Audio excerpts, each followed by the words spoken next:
Hello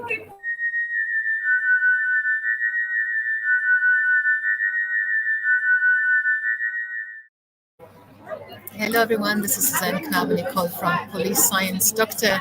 I'm coming to you from a different location today, Middlesex University in London, which is where I work. I teach criminology, policing and investigations here. That is my day job. I teach undergraduate students and I teach some MSc students next January as well. So very different environment. Here you can see a little bit lunch break, so very difficult to get any peace and quiet, to get any silence, but that was not the purpose. I wanted to see what it's like talking to you from here, and let me know if you can hear me well. I've got my headphones in, hopefully that will help a little bit. Let me know if it's too difficult. If this doesn't work at all, I'm not going to do it again, but I wanted to give it a try. I thought it might be an interesting change to backdrop. So police science snippets are basically 3 bits of information that I extract from academic research every week.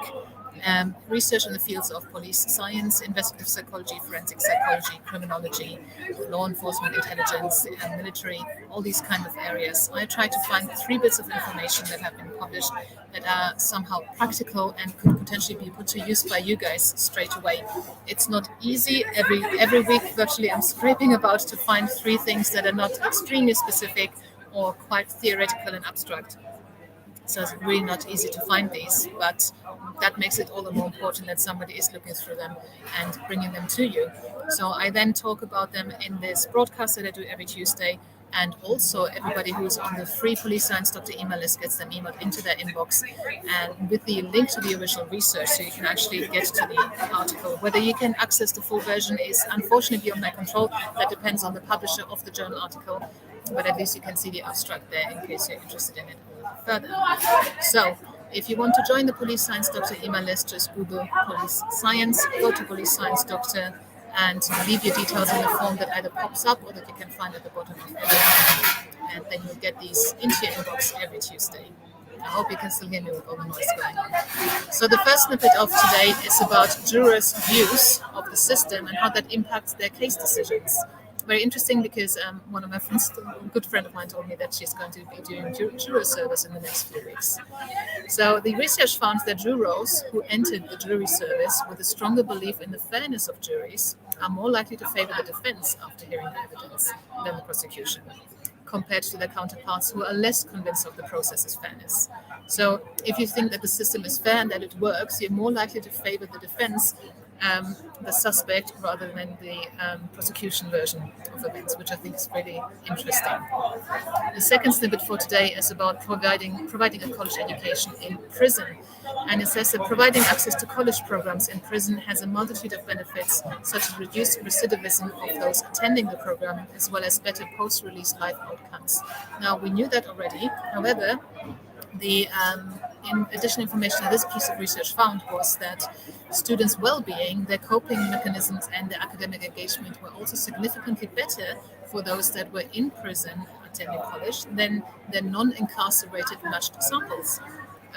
I wonder if that's because, and at least in part, to fewer distractions perhaps being around in prison, because college students and university students are full of distractions in their lives. They have, I don't know how many jobs and caring responsibilities and lots of other things preventing them from focusing on their studies, as I am well aware, because I see that in my students.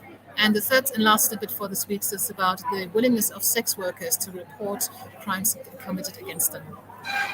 The research found that sex workers face high risks of violence both during and after the performance of their job, yet the prevalence and willingness to report victimization to the police is extremely low. Findings show that sex workers experience low levels of trust in the police, which results in unwillingness to report victimizations. They fear punishment, maltreatment, exposure, and impunity. I guess that's impunity on the part of the officers they deal with. The article argues that decriminalization of the sex industry and actions to improve procedural justice are likely to increase the inclination of sex workers to report a crime to the police. So that is a suggestion that was made there.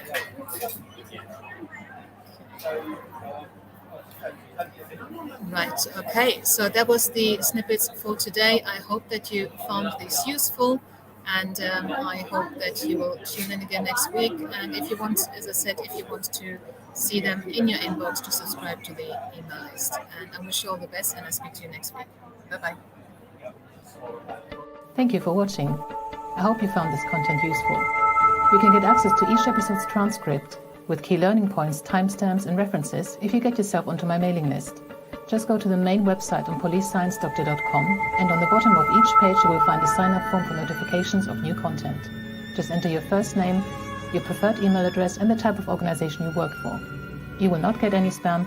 This is just for me to let you know about new content and for you to get access to all the transcripts.